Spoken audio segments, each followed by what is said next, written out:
Hello, আমি সেজুতি। আমি Shouvik. Recently আমরা হাইল্যান্ড পার্কে আইনক্সে একটি সিনেমা দেখে এলাম, রান্নাবাটি। সেটা নিয়ে কিছু কথা আজ বলবো। সিনেমার ডিরেক্টর হচ্ছেন প্রীতমজি গুপ্ত। তার প্রিভিয়াস আমরা বেশ কিছু ড্রামা, ফিল্মস, রহস্য দেখে এসেছি। চালচিত্র, প্রজাপতি রহস্য, মাছের ঝোল, সাহেব বিবি গোলাম, এরকম নানা রকমের প্রচুর নানা স্বাদের গল্প দেখে এসেছি। তো সেরকমই বলা চলে একটি উৎকৃষ্ট মানের ছবি হয়েছে রান্নাবাটি। রান্নাবাটি তো রান্নাবাটিতে আমরা কাস্টের মধ্যে পাই ঋত্বিক চক্রবর্তীকে মেইন রোলে। এবার দিয়ে রয়েছেন সোহিনী সরকার, সোলাঙ্কি রয়। এবার দিয়ে একজন নবাগতা অভিনেত্রী, তার নাম না বললেই নয়, তিনি নিশ্চয়ই টিনেজার হবেন। তার নাম ইরা দাশগুপ্ত, অসাধারণ ভালো অভিনয় করেছেন। এবার দিয়ে সাপোর্টিং কাস্টে রয়েছে বরুণ চন্দ্র, অনির্বাণ চক্রবর্তী, অবশ্যই ছোট রোলস বাট যথাযথ নিজেদের একদম। জায়গায়। তো এবার একটু বলা উচিত গল্পটা অল্প করে। হ্যাঁ, সম্পর্কের নতুন স্বাদ এবং এক অভিভাবকের বাবা হয়ে ওঠার গল্প রয়েছে এই রান্নাবাটিতে। অ্যাকচুয়ালি কি জানিস তো, একটা রান্না অনেক বাজে সময়, খারাপ লাগছে লাগাগুলোকে কাটিয়ে দিতে পারে। ঠিক এই মানে যে কেমিস্ট্রি, এটাকেই বুঝিয়েছে এই রান্নাবাটিতে। এখানে আমরা কিছু বলছি, বাবা মেয়ের সম্পর্কটা এত সুন্দর, কিন্তু হয় না কিছু সম্পর্কে সময়ের জন্য বা কিছু ঘটনার জন্য মরচে পড়ে যায়। সেই মরচে পড়ার সম্পর্কটাকে আবার সুন্দরভাবে কিভাবে রিবিল্ড করা যায়, সেটা কিছু সুন্দর ডিশ তৈরি করেও করা যায়, সেটা এই গল্পতে দেখানো হয়েছে। তো একটু স্পয়লার অ্যালার্ট এবার দেওয়া দরকার, তার কারণ গল্পের জিসটা খুব সংক্ষেপে একটু বলার চেষ্টা করব। এই গল্পে দেখা যায় যে ঋত্বিক চক্রবর্তী হচ্ছেন একজন single father, widowed father maybe is a better word. তো ওনার যে স্ত্রী, যেখানে যে ক্যারেক্টারটা সোলাঙ্কি রয় প্লে করেছেন, তিনি দুরারোগ্য ব্যাধিতে মারা গিয়েছেন, তিনি নেই। তো তার যে কন্যা, সে টিনেজার বলা চলে ক্যারেক্টারটা ইরা দাশগুপ্ত। তো সে ছোটবেলার থেকে বাবাকে কখনো পায়নি কাছে। সে মাকেই দেখেছে, মায়ের সাথে রান্নাঘরে অনেক সময় কাটিয়েছে। ইভেনচুয়ালি তার মা তার সাথে নেই। তো টিনেজ অবস্থায় এমনিতেই মানুষ একটা হরমোনাল চেঞ্জেস এবং বিভিন্ন ধরনের একটা টার্ময়েলের মধ্যে দিয়ে যায়, সেরকম একটা অবস্থায় রয়েছে ইরা দাশগুপ্ত। এবং তার সাথে তার বাবার কোনো রকমের বন্ডিং কেমিস্ট্রি তৈরি হয়নি। তো সে তার বাবাকে বুঝতে পারে না, তার বাবা তাকে কাছে আনার চেষ্টা করে কিন্তু বাজেভাবে ব্যর্থ হয়। এরকম একটা পরিস্থিতি যেখানে ঋত্বিক চক্রবর্তী বলছে যে সে হয়তো হারিয়ে ফেলছে তার নিজের মেয়েকে। এরকম একটা পরিস্থিতিতে তার কোনো একটা সূত্র দরকার, যার থ্রু এই যে হারিয়ে যাওয়া বন্ডিংটা সেটাকে আবার নতুন করে ফিরিয়ে আনতে পারে। তো সেই রকমের একটা সূত্রের খোঁজে রয়েছে ঋত্বিক, এবং সে ভাবছে যে কিভাবে তার মায়ের সাথে, মানে মেয়েটির মায়ের সাথে তার বন্ডিংটা ছিল, সেটা রান্নাঘরে ছিল। তো এই জিনিসটা এবার ঋত্বিক একেবারেই রান্না বান্না কিছু জানে না, আমিও জানি না, কিন্তু তবু সে ভাবলো যে এটা কি একটা সূত্র হতে পারে। এবার এই সূত্রে কিভাবে সোহিনী সরকার তার ক্যারেক্টারটা হেল্প করতে পারে, এবং ইভেনচুয়ালি কি এই যে বাবা কন্যার যে সম্পর্ক, যেটা অলমোস্ট লস্ট রিলেশনশিপ, ফিরে রিভাইভ করা সম্ভব। তো সেটাই এই গল্পে দেখা যাবে। বুঝতেই পারছেন এর মধ্যে এটা একটা যথাযথ বলা চলে একটা ড্রামা মুভি। এর মধ্যে কোনো টুইস্ট অ্যান্ড টার্নস নেই, কোনো সাসপেন্স থ্রিলার কোনো এলিমেন্টস এর মধ্যে নেই। ড্রামার ছোট্ট ছোট্ট যা যা লেয়ার্স থাকা দরকার সেগুলোর মধ্যে একদমই। এখানে এটাও দেখানো হয়েছে যে রান্না ব্যাপারটা যে একটা অনেকটা থেরাপির মতো আমাদের কাজ করে, সেটাও এখানে দেখানো হয়েছে। এবং সোহিনী যে অভিনয়, সেটাও অসাধারণ। এবং সেখানে সে তারও একটি পাস্ট আছে এবং সেই পাস্টকে রিলেট করেই সে মানে এখানে যে টিনেজ মেয়েটিকে নিয়ে গল্পটা হচ্ছে সেটাকে দেখানো, তার সাথে কানেক্ট করতে পেরেছে আরো বেশি করে। বেসিক্যালি ক্যারেক্টারগুলোর যে ব্যাকগ্রাউন্ড রয়েছে সেটা গল্পের সাথে খুব সুন্দরভাবে মিলেমিশে যায়। মানে কোনো ঘটনা যেটা স্টোরি লাইনে দেখানো হচ্ছে সেই জিনিসটা দেখে মনে হবে না যে এই ক্যারেক্টারটা এরকম কেন করলো, এর তো করার কথা ছিল না। না, প্রত্যেকটার ব্যাকগ্রাউন্ডগুলো ওয়েল থট, ওয়েল প্ল্যান্ড, এবং সেগুলো খুব সুন্দরভাবে কানেক্ট হয়। কোনো কিছু বাড়িয়ে বলা হচ্ছে, কমিয়ে বলা হচ্ছে, সেই বিষয়টা নিয়ে। তো এই মোটামুটি গল্পের রূপরেখা। আমরা খুব বেশি স্পয়লার দিয়ে ফেলিনি। আই গেস স্পয়লার এখানে কতটা ম্যাটারও করে না, বিকজ এটা ড্রামা টাইপ সিনেমা, না দেখলে ওটার ইমোশনটাও বোঝা যাবে না, ওই রান্নাবাটির স্বাদটা নেওয়া যাবে না আসলে। এবং এটা একটু মানে কিছু স্ন্যাক্স বা কিছু নিয়ে বসা উচিত, বিকজ ইভেনচুয়ালি এটা দেখতে দেখতে খিদে পেয়ে যাবে। এখান থেকে আরো বেশ কিছু রান্নার রেসিপিও পাওয়া যাবে। তো এবার গল্পের বিষয়বস্তুর পরে আমরা একটু ভালো দিক আর খারাপ দিকগুলোকে লিস্ট করার চেষ্টা করি। তো ভালো দিকের কথা বললে প্রথমেই চলে আসবে অ্যাক্টিং। মানে প্রত্যেকজন ক্যারেক্টার, সাপোর্টিং কাস্ট, প্রত্যেকেই অসাধারণ অভিনয় করেছে।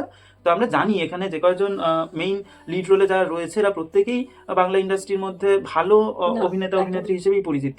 এবং নতুন কিন্তু বাচ্চা মেয়েটির অভিনয় অসাধারণ। মানে যেখানে মনে হচ্ছে যে রেগে যাচ্ছে বাচ্চা মেয়েটা, সেটা একটা সাংঘাতিক। হয়তো তোর মনে হবে ওই সময়টা ও এত বেশি মানে এক্সাজারেট করে নিজেকে দেখাচ্ছে কেন, কিন্তু ওর মনে যে রাগ, ক্ষোভ, যেটা জন্মেছে সেটাই দেখাচ্ছে, এবং যখন খুশি হচ্ছে, যে যখন ও মেনে নিচ্ছে সবকিছু, সেটাও ভীষণ সুন্দরভাবে ফুটিয়ে তুলেছে।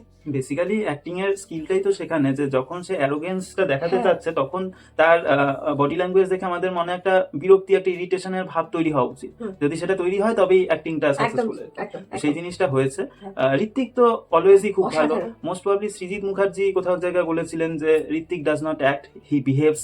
তো সেটা তো রয়েছে। এবং সোহিনী এবং সোলাঙ্কিও খুব যথাযথ। সোলাঙ্কি গোটা সিনেমাটাতেই স্ক্রিন টাইমটাও একটু হ্যাঁ, একটু কন্টিনিউ কম। না থেকেও থেকে যাওয়া, সেটা অসাধারণ। মানে সেটা পাস্টের কিছু ঘটনা মনে করা হচ্ছে, এরকম ভাবেই সোলাঙ্কির প্রেজেন্স স্ক্রিনে Presence। বারবার আসে, কিছু গানের মধ্যে দিয়েও আসে, এগুলো রয়েছে। গানগুলো ভালো, এটা আরেকটা পয়েন্ট ডেফিনেটলি। খুব বেশি খুব ওভার বেশি গান এক্সাজারেটেড গান নেই, না। যতটুকু দরকার ব্যাকগ্রাউন্ড যতটুকু, স্কোরও এবং ভালো। গানগুলোর লিরিক্স এবং শ্রেয়া ঘোষালের গান, সেটা টাইটেল নিয়ে তো ট্র্যাকটা আমাদের শ্রেয়া কথা বলা ঘোষালের। কিছু, হ্যাঁ, টাইটেল সং শ্রেয়া ঘোষালের, সেটা নিয়ে আমাদের কথা বলার কোনো জায়গায় নেই। কিন্তু গানগুলো লিরিক্স সুন্দর, প্রত্যেকটা গান সুন্দর। প্লিজ একবার আপনারা দেখুন সেটা।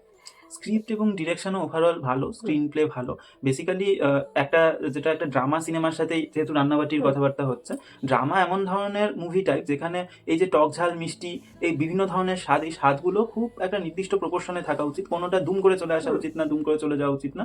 প্রপোর্শন আর টাইমিং আর দি কিজ। খুব তো matter সেই করে। জিনিসটা ড্রামা হিসেবে এই সিনেমার মধ্যে যথাযথভাবে যথাযথভাবে রয়েছে। রয়েছে। স্বাদিষ্ট একটা ড্রামা আর কি। একদমই। আর এরপরে আমরা যদি ভাবি যে ক্যামেরা বা শুটিং যেটা আর কি, সেটা পুরোটা ইনডোর, মানে বেশিরভাগটা ইনডোর শুট হয়েছে এবং ভীষণ সুন্দর। মানে ক্যামেরার কাজ অত্যন্ত ভালো, বেশ ভালো লেগেছে, লাইটিং সবকিছু মিলিয়ে। সিনেমার লেন্থটাও সীমিত, 2 ঘন্টার চেয়ে কম। বেসিক্যালি একদম স্লিক, বোরিং ফিল হবে না, একটা যতটুকু সময়ের প্রয়োজন। জন্য মনে হবে না যে এই জায়গাটাকে একটু এগিয়ে দিলে ভালো হতো বা কিছু, একদম সুন্দর মতো। তো ভালো দিকই ম্যাক্সিমাম ছিল এই সিনেমা, আমাদের যে খুব বেশি কিছু খারাপ লেগেছে তা না। নয়। তবে ব্যাস যদি বলতেই হয়, 1-2 পয়েন্ট বলা দরকার। প্রথমত, এটা যেহেতু প্রচন্ডই একটা ড্রামা টাইপ সিনেমা, এর মধ্যে কোনো suspense, thrill, turns and twist কিছুই নেই সেরকম ভাবে। তো ন্যাচারালি কোনো যদি একটু অ্যাড্রিনালিন রাশ চায় কোনো দর্শক, সেই জিনিসটা পাবে না।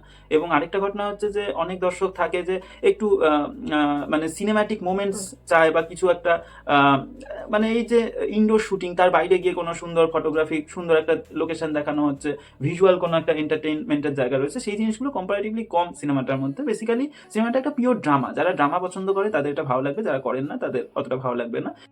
অ্যাডিশনালি বলবো যে যারা সেন্সিটিভ মানুষ, যারা এই যে সম্পর্কের গূঢ় মনস্তত্ত্ব, এই জিনিসগুলো নিয়ে ভাবেন, চর্চা করেন, বা এগুলো উপলব্ধি করতে পারেন, তাদের এই সিনেমাটা বেশি ভালো লাগবে। যদি একটু অল্প বয়স্ক দর্শক হয়, যারা এখনো সংসারের টানাপোড়েন অতটা দেখেননি, যারা মানে এই যে একজন সিঙ্গেল ফাদার, তার যে লড়াই একটা, হ্যাঁ, সেই জিনিসটা আমার ধারণা যে খুব অল্প বয়স্ক দর্শক তাদের ভালো লাগবে না, ফিল হয়তো করতে পারবে না, হ্যাঁ, মেবি। মানে maybe। কেউ কেউ পারবে, কেউ কেউ পারবে পারবে না না। এখন। তো সেইটা একটা জায়গা। তো এরকম একটা দুটো জিনিস আমরা বলবো ব্যাটস রয়েছে। কমিক টাইমিংস কিছু রয়েছে, বিশেষ করে একদম। অনির্বাণ চক্রবর্তীর 1-2 জায়গা হ্যাঁ। ওরকম রয়েছে, সেগুলো ভালো, তবে সীমিত, মানে প্রচুর বেশি হাস্যরস না, সিনেমা ভর্তি কিন্তু তা নয়। রান্নার শিখতে গিয়ে বেশ কয়েকটা জায়গায় যে ছড়িয়েছে জিনিসটাকে, হ্যাঁ, সেটা হ্যাঁ, রয়েছে। ঋত্বিক চক্রবর্তী কিছু জায়গায়, যেমন শুরুর দিকে এরকম দেখা যায় যে সে তার ওয়াইফের একটি রান্নার খাতা খুঁজে পায় আর কি, এবং সেটা দেখে, না বোধহয় ইউটিউব দেখে করছে, না, রান্নার খাতা। রান্নার খাতা দেখে একটা রান্নার খাতার নামই তাই। ছিল রান্নাবাটি। হুম। সেই রান্নাবাটি শিখে সে যখন রান্না করতে যায়, তখন সে 15 মিনিট ধরে রান্না করছে, পেঁয়াজের কিন্তু রং পেঁয়াজের রং বদলাচ্ছে বদলাচ্ছে না। ঘরের যে ডোমেস্টিক হেল্প, তাকে ডেকে সে বলছে কি ব্যাপার, এর তো গোলাপি রং গোলাপি বদলাচ্ছে। গোলাপি থাকছে। আমি কি কালার ব্লাইন্ড হয়ে গেলাম, সে হ্যাঁ। বলছে। তো সেখানে সেখানে দেখা যাচ্ছে লাস্ট অব্দি সে গ্যাসটাই অন করেনি। তো এরকম নানা মজার সিন রয়েছে, তোমরা খুব আনন্দ পাবে জিনিসটা দেখে। So please. ওভারঅল ব্যাটস খুবই লিমিটেড, হ্যাঁ। আমরা বলবো আমরা যে খুব এনজয় maximum টাই করেছি, ভালো। মানে ইমোশনাল জায়গায় কেঁদেছি, হাসার জায়গায় হেসেছি, সবটা খুব মানে পরিমাণ মতো ছিল। তোমাদের টাকা উসুল হবে বলা চলে, যদি তোমরা হলে গিয়ে দেখতে চাও। আর এখন বোধহয় আর খুব বেশি হলে নেই, তো এরপরে এটা মেবি কোনো একটা ওটিটি প্ল্যাটফর্মে দ্রুত চলেই আসবে, তোমরা অবশ্যই দেখবে, আমাদের রেকমেন্ডেশন থাকলো।